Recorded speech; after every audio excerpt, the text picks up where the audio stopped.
This podcast is sponsored by Podbean. Podbean is the easiest way to create your own podcast.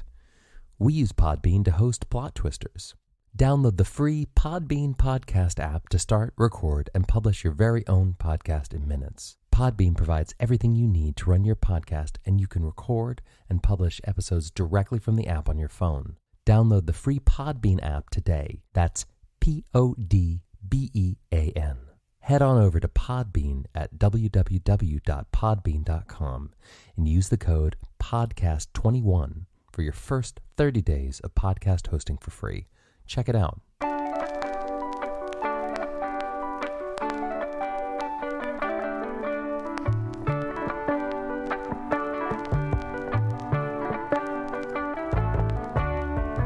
Hello and welcome to Plot Twisters. This is a podcast where we take movies and twist the plot to see if we can make them better.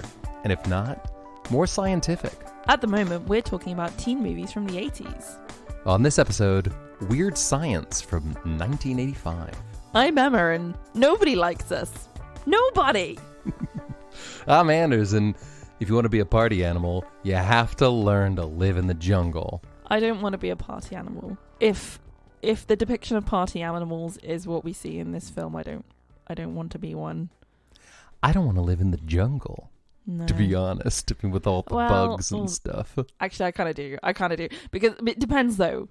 It depends. If it's like realistic living in the jungle, but if it's like fun, like Jungle Book kind of thing, then I think you'd go on the spectrum of would I live in the jungle? Yeah. Real jungle? Nah. Jungle Book? Maybe. Yeah. Can I talk to the animals? You can, but in the Jungle Book, half of those animals want to kill you. Well, I mean, at least the fine. snake does, and also the who was the bad tiger who's up to no good? Shere Khan. I just got a little shivery. He was very intimidating. Yeah, that's true. But do you know what would be a big positive of living in the jungle?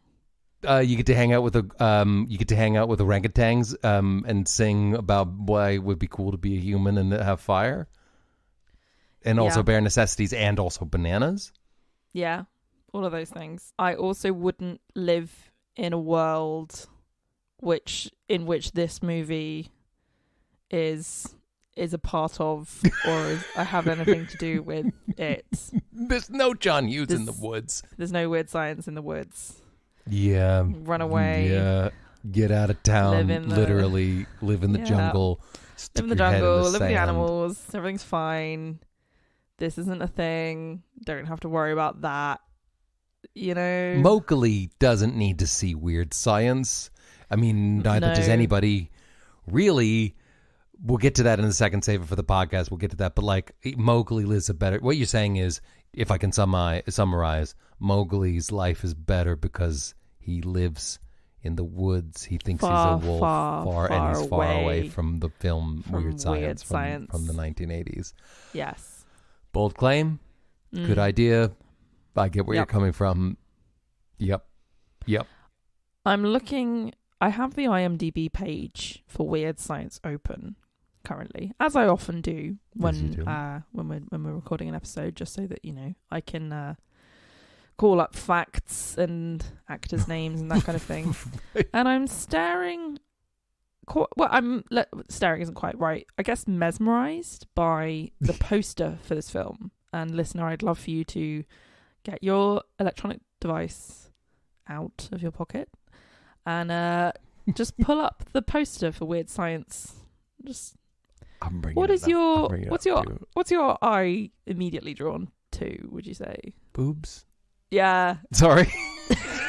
Is that what it's boobs, right? Is that what you're going for? Boobs? It's like a décolletage, right? So here's what's her name? Kelly Lebrock. She plays Lisa in this movie, and Lisa is a woman who has been made in a computer by two teenage boys played by Anthony Michael Hall and is it Mitchell Smith, sorry. So these two boys also on the poster staring at a similar thing to the thing that I'm staring at right now. They decide to make the perfect woman, and they do that with a computer. Don't ask me how. They do it. They press some buttons and do some things and put a bra on the head, and then there she is. There she is. And then they kind of just sort of slobber over her for an hour and a half, as does everyone else. They pretend that she's their, like, girlfriend servant sort of thing, and she complies. There's a house party, and at the end of it, her feelings are hurt because they tried to make another woman, and then they get girlfriends. And I'm going to be honest with you, I found this film very hard to follow. If that's clear. And I was paying attention. I wasn't double screening that much. I was paying attention to this film. I was trying, and I just found it very hard to follow what the plot was, or if there even was one. But going back briefly to the poster, here's this woman, Kelly Lebrock. She's, I would say, quite significantly photoshopped. She to look extremely small and skeletal, and there's just a lot of certain parts are just really being emphasized, and then there's almost like light flares coming out of that particular area, and her hair is very 80s. I'm just very overwhelmed by this whole experience. I think you need to start talking now. First of all, you know when you watch a movie and you think, I like this movie, remember this movie, it was great, and then it takes less than 5 minutes for you to feel I was going to say, when you look back on a life well lived and you realize that most of that life was a lie, and you think that the films that you thought were meaningful and good are actually trash. I'm not saying this movie's trash. We'll save that for the end of for when we rate this movie. But I will say, it took me about 10 minutes to go, ooh, geez, gee willikers. It's a male fantasy, and I didn't like it, but there were parts that I liked, and I felt uncomfortable for parts as well. Does that... Yeah. Do you know what I mean? I'm going to say the first of what I'm assuming will be many social justice warrior comments throughout this episode.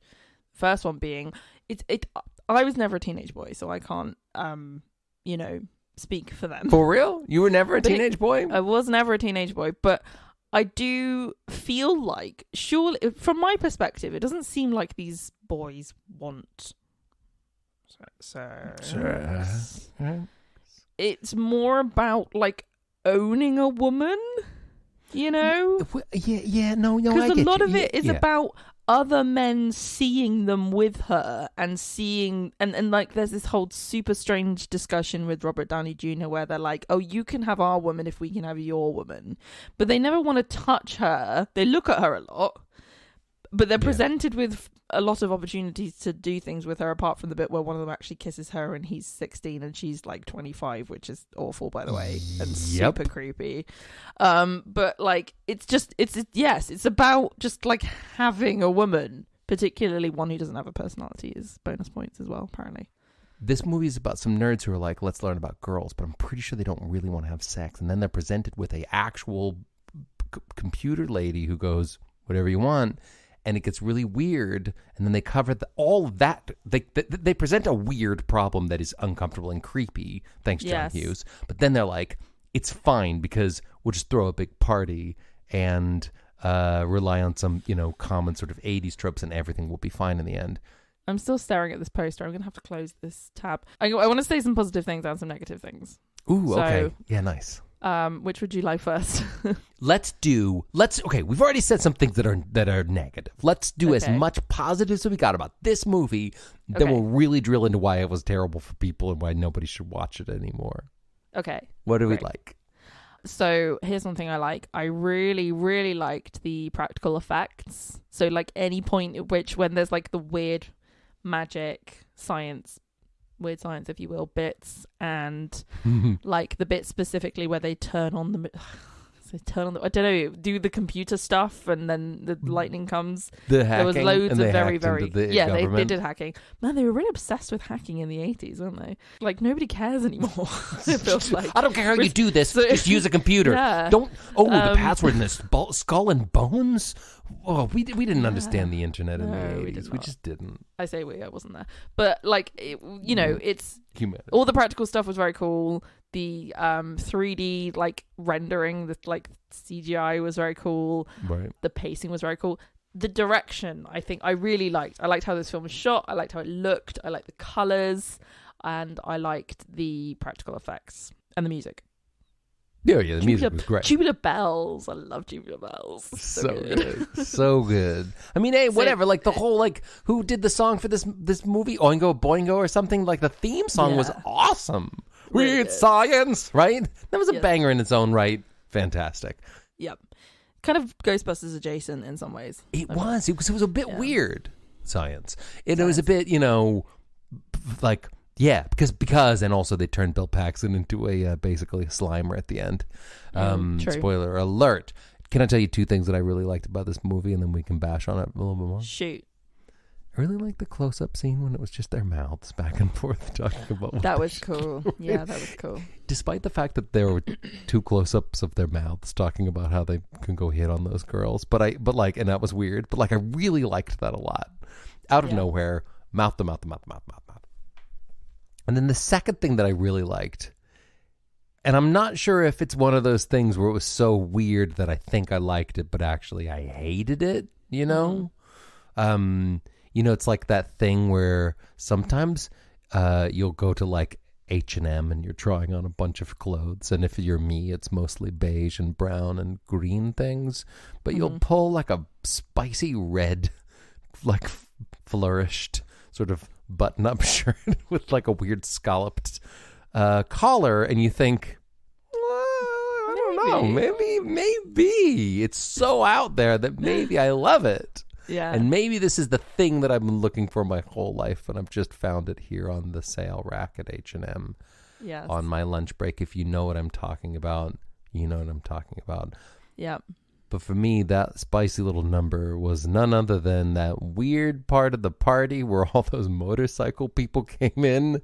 And there was that one motorcycle guy whose face was like half metal. What was that? Or burnt. I got that it was like, there was like a Mad Max thing and a Terminator thing. But I was like, why? I can't understand. Why?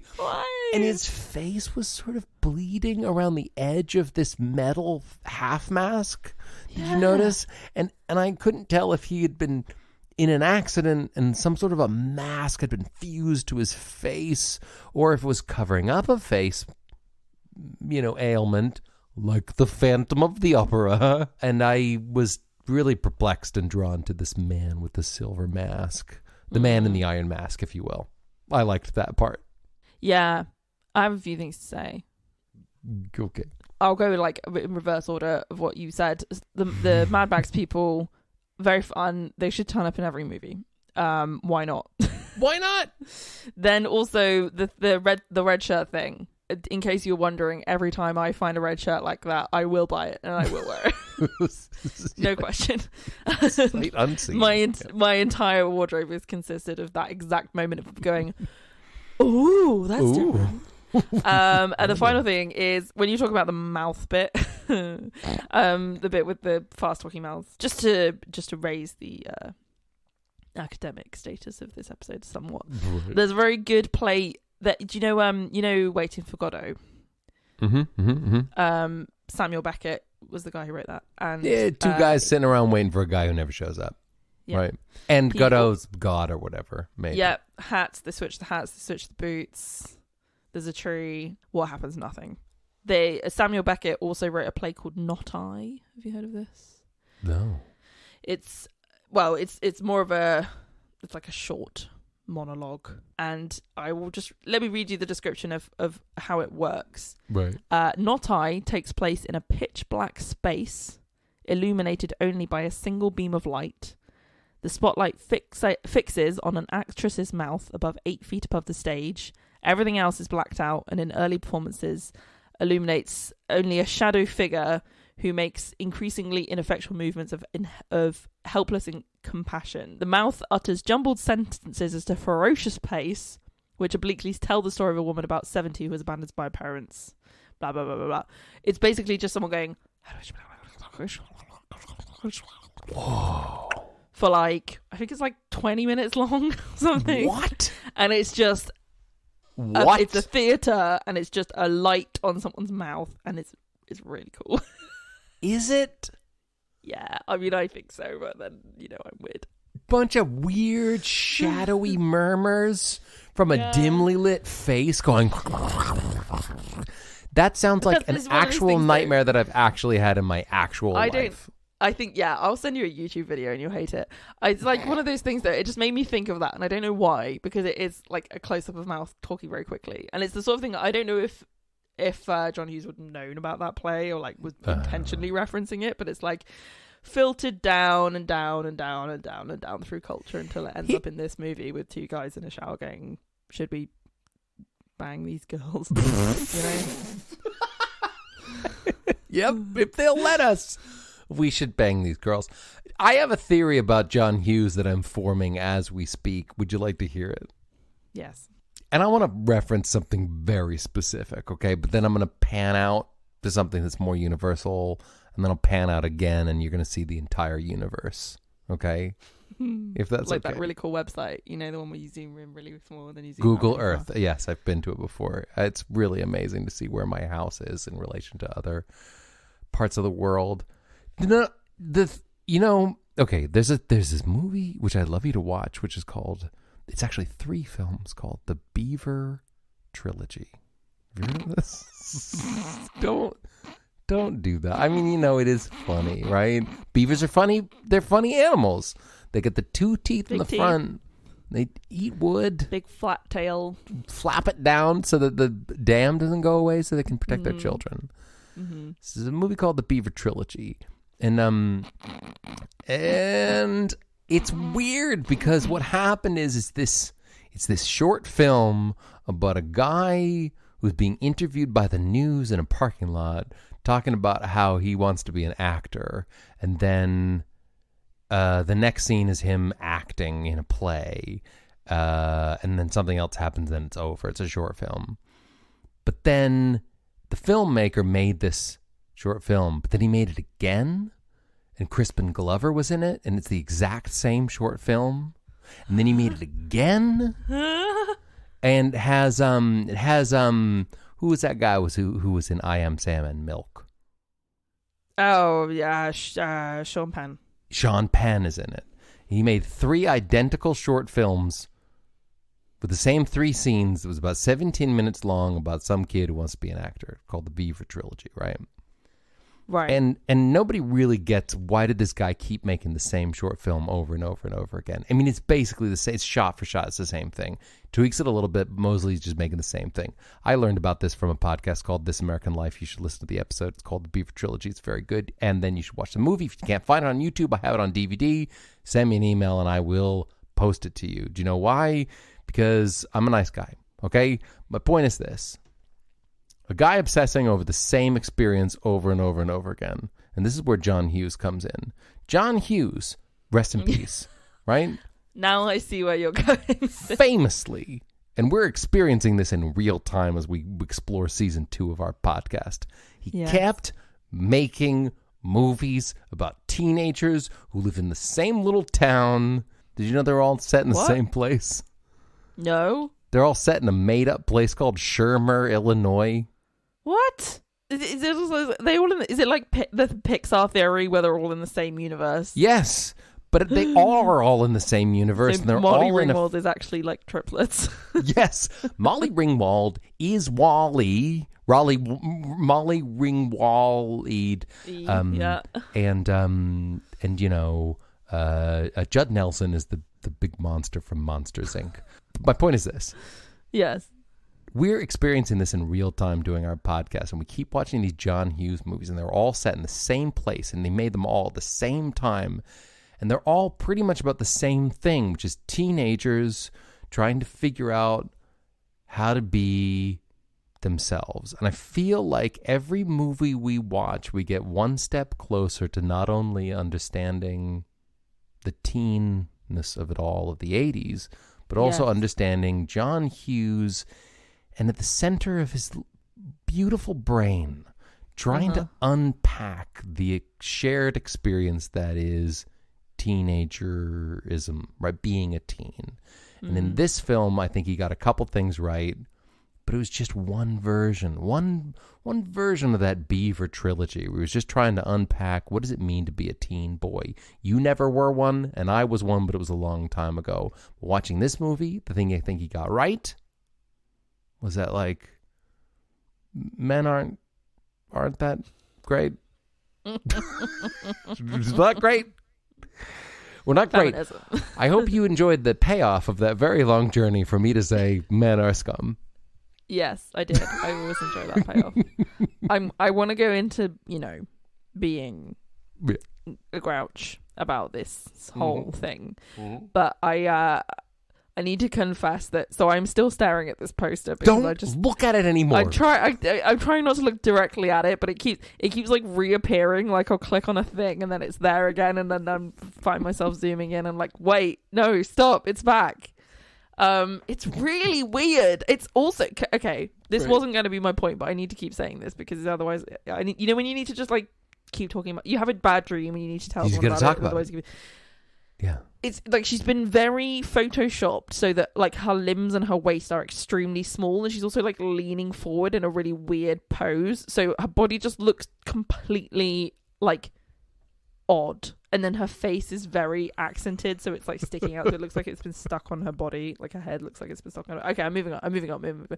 So the thing I was actually going to say was we were talking about the theme song, Weird Science, and it was performed by a band called Oingo Boingo. Yeah. And I was like, Oingo Boingo, that sounds ridiculous. What a silly name. And then I was reading about it, and it said it was written by the band's frontman, Danny Elfman. Like, incredible film composer Danny Elfman. Wait, what? Voice of Jack Skellington. Yeah. So the Oingo same Boingo guy was in Oingo Boingo. Yeah. For real? What? That's just very weird. It has, yeah. That's why. I mean, I'm sure there'll be some people who are listening to this who are like, yeah, well, yeah, obviously that's what I know him from. But that's that was the thing that he did, and then like he was in that band, and then he started composing film scores. That's crazy. That's he's weird. Like one of my favorite composers. He's great. That's awesome. That was just fun. Anyway, back to outrage and yeah. So it's funny, isn't it? And I say this every time, but there's so much to be said about it, which is people having opinions on stuff and those opinions being conflicting, and then people getting very annoyed because it's like, how dare you criticize the thing that I like? You don't understand, you went there, it was a different time. And then I'm all like, well, I am from a different time and I have a different opinion and this is bad and you should feel bad. And they're all like, well, you're just trying to cancel culture me and everything. And I'm like, yeah, but it's stupid and it's bad and you shouldn't, and it's all this whole thing. But the thing is, right, the thing is that people like to watch films passively, and I think they should be able to watch films passively. And what I mean by that is you shouldn't have to be thinking too much and critically analysing everything that you're watching. Right? I mean, you shouldn't. One shouldn't, but you and I both do. Right? We do, but we're different. We do, but they don't. I mean, just the casual viewer, okay? They're not somebody who has a film podcast or a screenwriting masters or any of that. They're just regular muggles. Yeah, random person A who is watching a film. The whole point of films is entertainment and enjoyment, and you should be able to go and sit in a cinema for an hour and a half to 2 hours of your life and just forget about all the terrible stuff, forget about the world, forget about your responsibilities, just get lost in a world and just enjoy it and experience the magic of cinema and you shouldn't have to be going, what do I take from this and what do I have to think about this and how do I distance myself from this film's message and all that kind of thing. I very passionately believe that because I think that art is here to make our lives better, essentially. I agree. And elevate us from the monotony of our daily existence. But the problem is that so many films, particularly films from the past, contain these dangerous and toxic and harmful messages, which even if it is a film from the past, people still watch them, and they watch them and they want to enjoy them, and they bring this nostalgic value with them, and they excuse it and they still get into it, and those messages still creep through, Mm-hmm. And I think if I were to pick out one of I think there's lots of these bad messages in this film, but one of them is objectification, and it's such a clear example of it because she literally is an object to them. She is, it's suggested that she's kind of comes from a doll and comes from a collection of images, and interestingly, all the pictures that they put into that machine were of women, and all the things that weren't physical were pictures of men. A lot of men. They put a lot of men. They put Einstein in there, right? Yeah, exactly. Who was sexy? So Yeah, I get it. I get it. I would, but it's like. And then she doesn't really have a personality. She's just looked at all the time. There's all those really... I find it so uncomfortable. Those shots of just her body and her naked and all this kind of thing. It's it's a problem. I get that it's fun, and I get that it's meant to be fun, and I get that for a lot of people, they would see something like that and go, oh, don't take it too seriously. Just, it's lighthearted. It doesn't matter. But the problem is that it matters. For you... It does matter. And in order for you to be a passive viewer... You have to put your trust in the filmmaker that they are doing the right things with the entertainment that they're creating. And it is wrong to objectify women. It's wrong to objectify anyone, but it's so problematic to reduce a female character and view her through the... And it's not just wrong for women, it's also wrong to depict teenage boys doing that, because it's reductive of the experience of a teenage boy, and it's toxic masculinity and its heteronormativity and all of these kinds of things, and it's turning that entertainment into entertainment, and it means that we then go, oh yeah, this movie sounds fun, and you see it on Netflix or whatever, and you put it on, and if you aren't actively viewing it, these things are infectious, and I'm not cool with that, and I hereby cancel this movie. Hey, listen, I'm with you. Look, hey. It was a different time, and we've come so far. But the problem is we still have the DVD of friggin' Weird Science in our backpack with us today. Yes. And people are watching it today.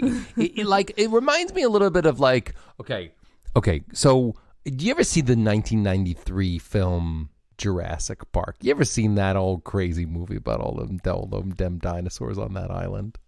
It's a dinosaur. It's a dinosaur.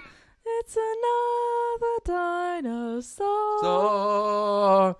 Right, so you're familiar. That movie came out 20 years ago, and since then, I've learned recently, actually from another podcast. Shut up, you like podcasts, big deal. Yeah, I do like podcasts, that's why I have one. Sad. Story for another time, right? So I'm listening to Judge John Hodgman's podcast the other day, and they were talking about Jurassic Park and how, in the last 20 years, they've realized that basically every dinosaur they've depicted in Jurassic Park was wrong. Because we've learned more about dinosaurs since then, right? And that, velociraptors, yep, they made them too big, and they should have been smaller and should have had feathers, right? But something about, a brontosaurus or something, which is the one with the really long neck. Brontosaurus, right? Yeah, guess what? Short neck, they ate meat. Right? Totally wrong. Yeah, totally wrong. Yeah. No way. Yeah, exactly. Remember that scene? Remember that famous scene with the big pile of poop? Right? Yeah. The dinosaurs didn't poop that much. They did poop. They did little poops, apparently. Right? Like bunnies. Like bunnies. They're all dried up. Little tiny little roundies. My point is this. In the last 20 years, science has proved dinosaurs were different than we thought dinosaurs were when we made the movie Jurassic Park, and that's why it's not as credible now. Society in the last 20 years or 30 years has realized, hey, Weird Science was amongst many films that were bad, right? The problem is there's no science warning at the front of it saying this movie's probably not good for you. And so people are probably just watching this going, that's how I should act. Women might watch, young women might watch this movie and go, oh, I understand. This is how I am only valuable because of my physical appearance. I literally, real talk. I'm an extremely empowered feminist, as you know, right? I know. I follow you on Instagram. Yeah, and I see your content. Yes, the only marker of a good feminist is how many angry Instagram rants you go on. I usually have to hold down because I can't read all the words. I learned recently that if you hold, you can read what's written before it skips. Sometimes I've been watching. God, I'm like, are you serious? I've been saying all this stuff and no one's been reading it because they don't know how to use the app. It's moving too fast. Slow down. I didn't see the last bit. Don't even get me started about when I realized you could tap and you could see the from before. I thought it was linear and there was no moving back like time. Oh boy. Sorry, you're an empowered feminist. Yes. Go on. Apologies. And I was watching this and I was like, am I as attractive as this woman? And then I was like, oh my God, this is what this is for. This is to make me, a woman, feel bad and go, oh, I bet teenage boys wouldn't look at me like that. Maybe I should go and spend some money on some diet products or some cosmetics or some more clothing or a better hairdresser to try and bring myself up to the standard of all these other attractive women, which I am currently failing to meet because that's the only thing that I can provide society with is my physical appearance, and that's all I'm worth. And my brains don't matter and my intelligence doesn't matter, and I just have to pay to exist because of the patriarchy has ruined my life, and it's very, very, very problem.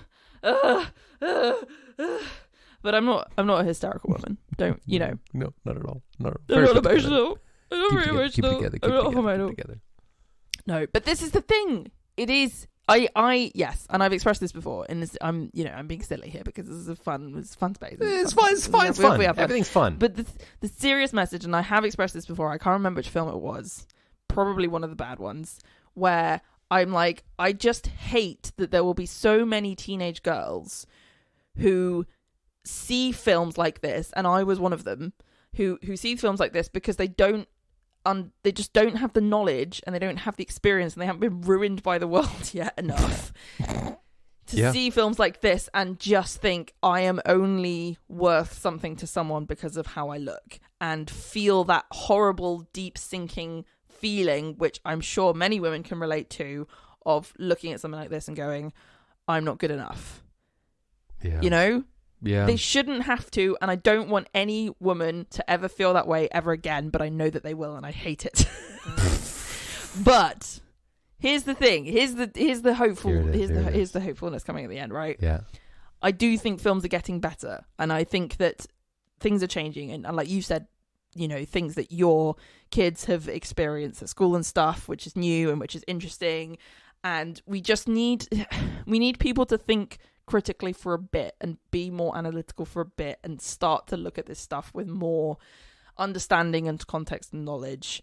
And just you don't need to hate things, and you don't need to go, oh, I can't do that and I'm not allowed to think that and I can't say anything more. You don't need to do anything like that.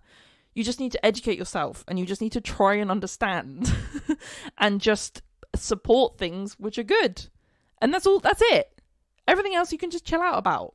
You know, people get so angry about cancel culture and I can't do this, and no one's telling you can't do anything. Also, most of the time you can do anything. There's some things you can't do, but well, yeah, there are some things you can't do, but like you shouldn't be focusing on what you can't do, and you should focus on what you can do. What can you do for people around you? What can you do to make people's lives better? What can you share? What's the benefits that you can bring to people? Not how are you being restricted? You know, imagine a world in which everyone thought, what can I do to better the lives of those around me, rather than how are my personal liberties being infringed, and how am I being restricted, and how am I being held back? You know? Totally. I got nothing to add. That was perfect. Take that, write it on a t-shirt, sell it on the corner of a busy street so you get the best traffic possible so a lot of people buy it. And tell people to wear it over to their parents when they go over for Christmas. And then everyone will read it and they'll go, damn, We got to do something, right? Yeah. I'm with you. I follow you. I feel you. I'm all over it, right? Here's what I think we should do. Let's do an ad, and then let's find a way to make this movie that was not very good worthwhile for public consumption today. How does that sound? How does that sound? Before we do that, before we do that, can I ask a technical question? Sure. Do you know how to block an image from your computer? Because this damn poster is still here, and I tried closing it. I don't even know how to use Instagram. I don't know how to block photos from your computer. Right? Don't ask me a technical question. Turn it off and turn it back on, and then everything. Oh wait! Oh no! That was still recording. Oh god! Get those boobs away from me. May all acquaintance be forgotten. Hello. 'Tis the tradition where people at this time of year think about New Year's resolutions. Can I make a suggestion for one for you? You should tell a friend about our podcast. Because, New Year's, new you, new them, new listeners. Tell a friend.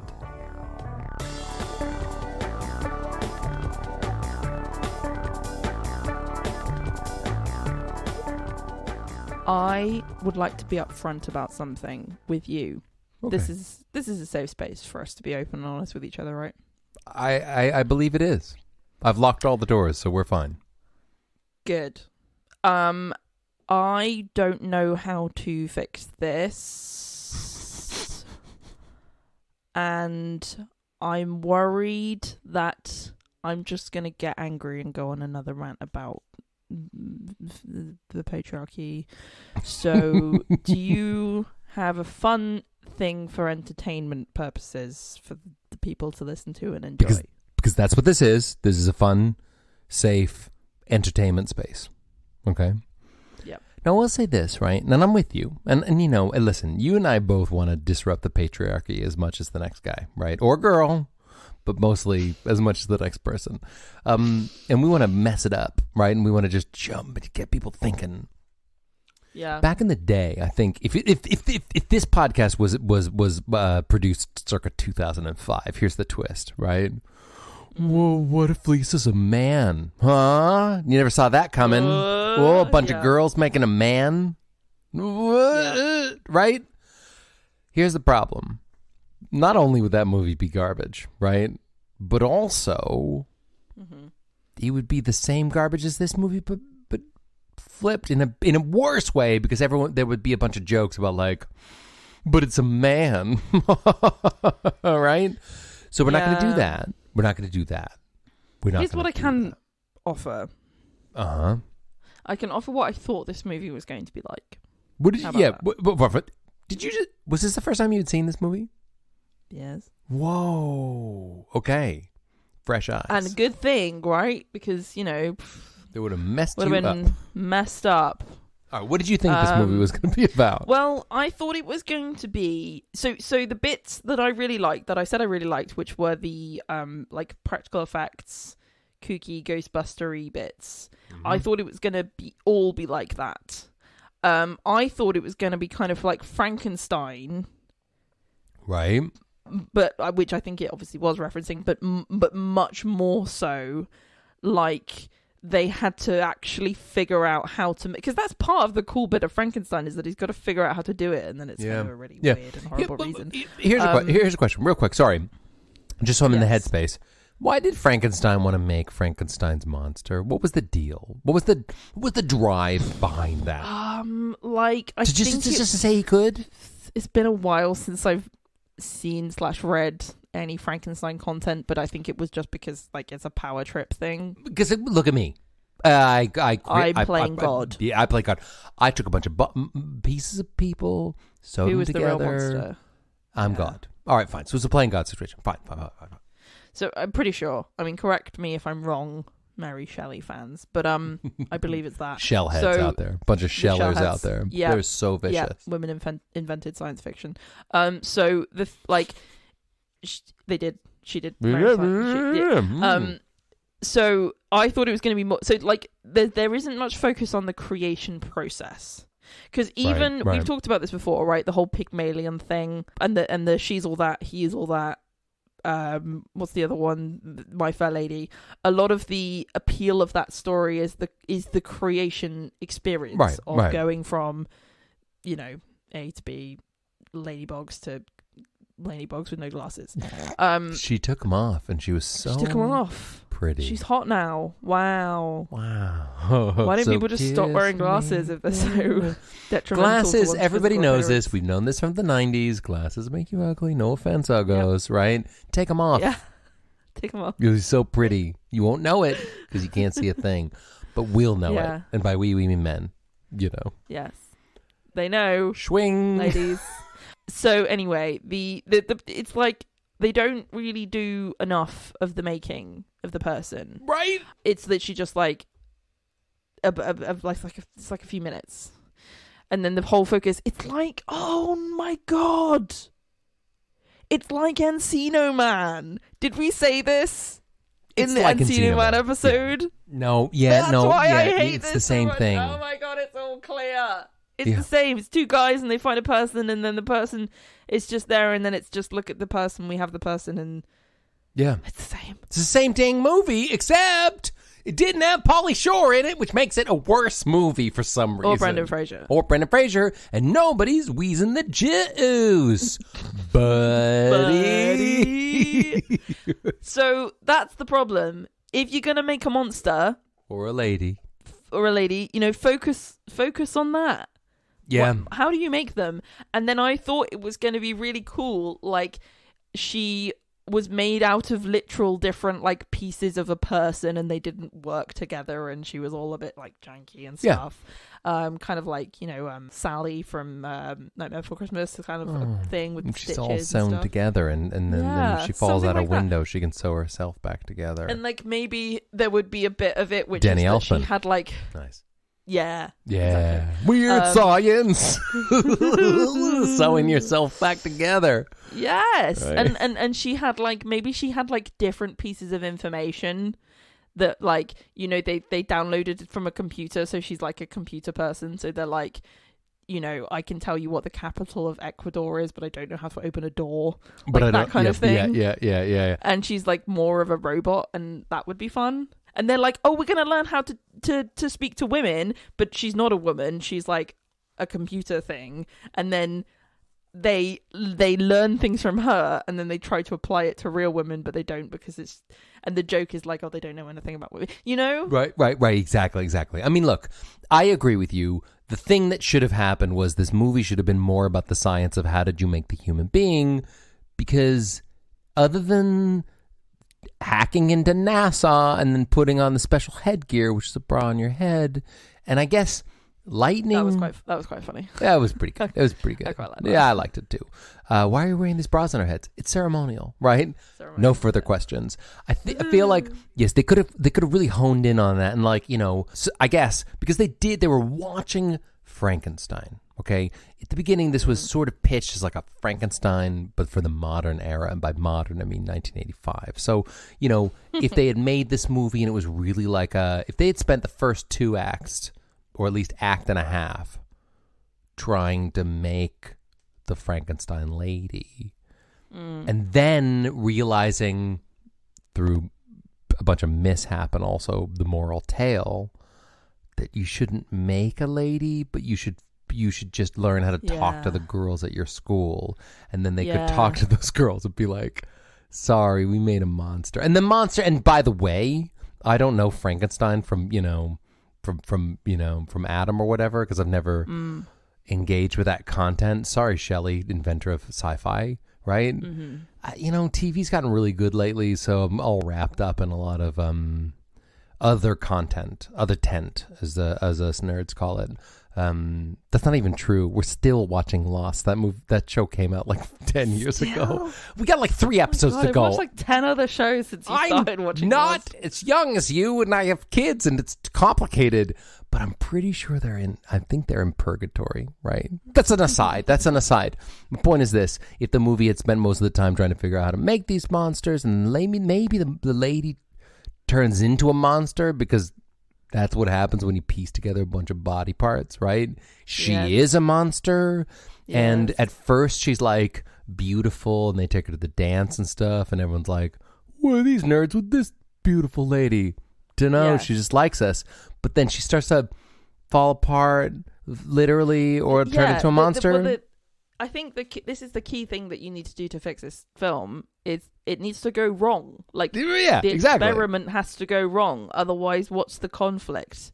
Oh, they might be a bit embarrassed in front of their girlfriend. Like, Yeah. That's what should have happened. They should have made the thing, and it should have built up quicker. They should have tried to make the woman. It should have taken longer and be more complicated, and we should have learnt more about the process, and then it should have gone wrong. Otherwise, do you remember in this is niche? Sorry, everybody, but we're all friends here. Do you ever watch Futurama? Right? Yeah. Do you remember a bit? Right? It's only the show that The Simpsons could have been. Right? I've said that before, and I'll say it again. So in this, there's an episode of Futurama where they make clones, okay? They're talking about making clones. And it turns out in the future, at least according to Matt Groening, you can just download whoever you want, any famous lady into a blank clone body, and then become the clone, right? Mm-hmm. And what happened was, apparently in this fictional world, clones became a thing. You could download any person you wanted to a clone. And then the world ended. You know why? Because everyone was just at home kissing their clone ladies, and the world died. And the world ended, right? And that's why. And they're watching a TV ad, and it's like, don't date clones, because the world ended. Billy stopped going to baseball practice because he could just go home and kiss his clone. And like, if it worked, you could make the Weird Science Lisa lady. Nobody would do anything. They would just have science ladies or men at home, and the world would end. I feel like the implication of what you're saying is a bit like, if you had the perfect person in your house, you would never do anything.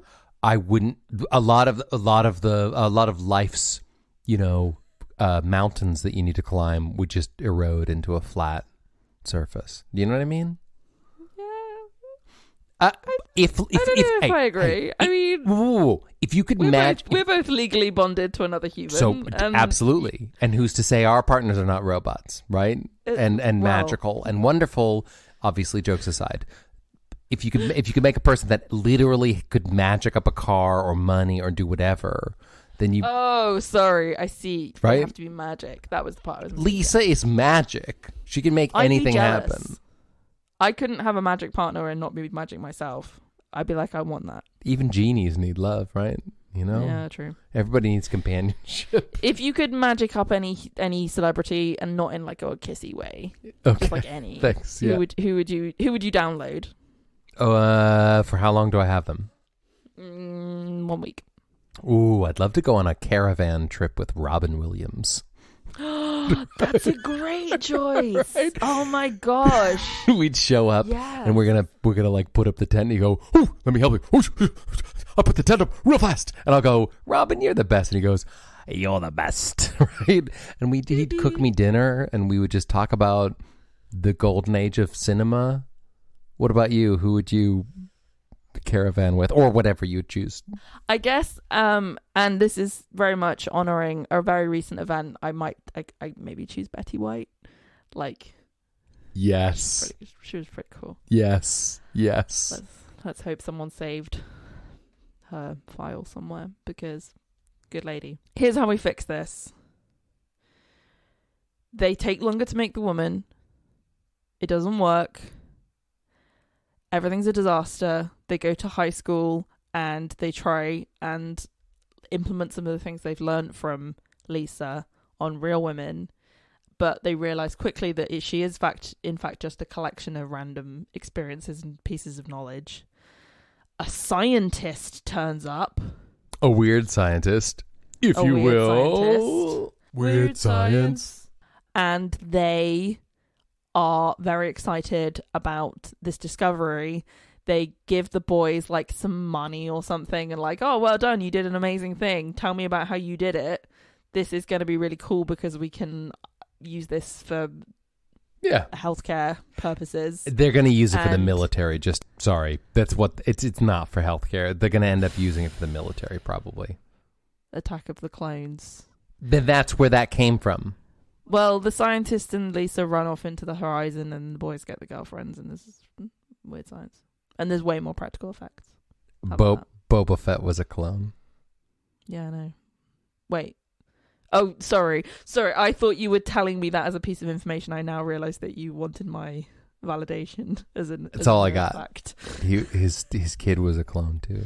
And then what was his kid called? Jango Fett. Yes. I win. R2D2. Thank you very much, everybody. Thank you very much. Best character. So anyway, let's move on from this because I've had enough. Well, I've had enough as well. I would like us to rate this film, please. Okie dokie. So, on a scale of 1 to 5, slushies? Is that what they are? Were they slushies? Slushies, yeah. We call them slush puppies in the UK. I don't know what. That's weird. They're not dogs. No, they're why not dogs. They have a picture of a dog on them, so maybe it's just a brand name. Anyway, slushies. How many slushies would you rate the movie Weird Science from 1985? It's like a 2. It's a 2. I'm sorry, it's a 2. There were bits that were kind of neat, I guess. I loves me some Anthony Michael Hall, and I really like John Hughes, okay? I like you, John Hughes. You got some bits right, but you got some things wrong, and for that reason, I give this movie a 2. Slushies, how about you? I'm going to give it a 1.5. Whoa. And I think the biggest reason, and I think I've expressed this before, but the biggest reason is because I'm disappointed. Because I'm disappointed.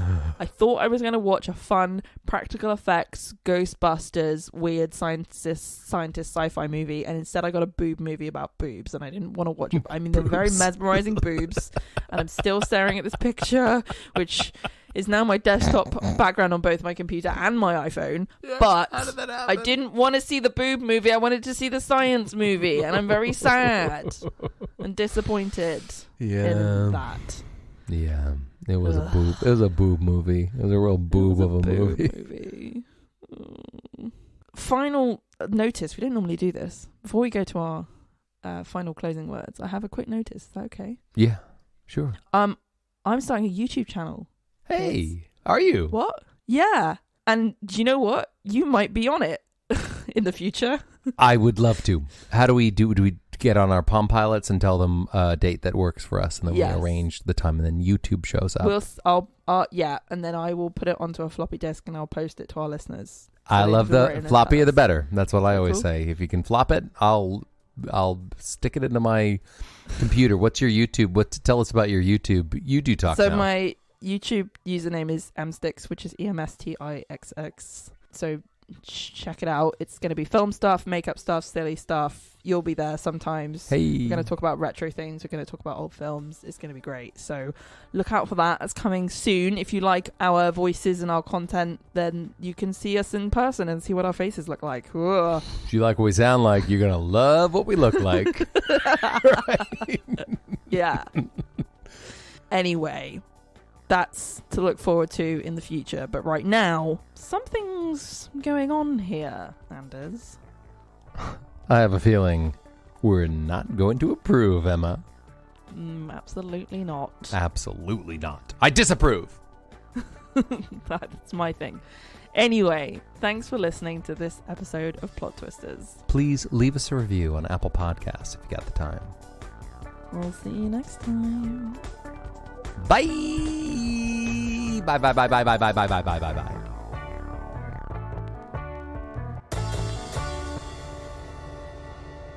Goodbye, goodbye, goodbye now, goodbye, goodbye, goodbye, goodbye, goodbye now. Right, it's Robin Williams from... I got it. Weird Science.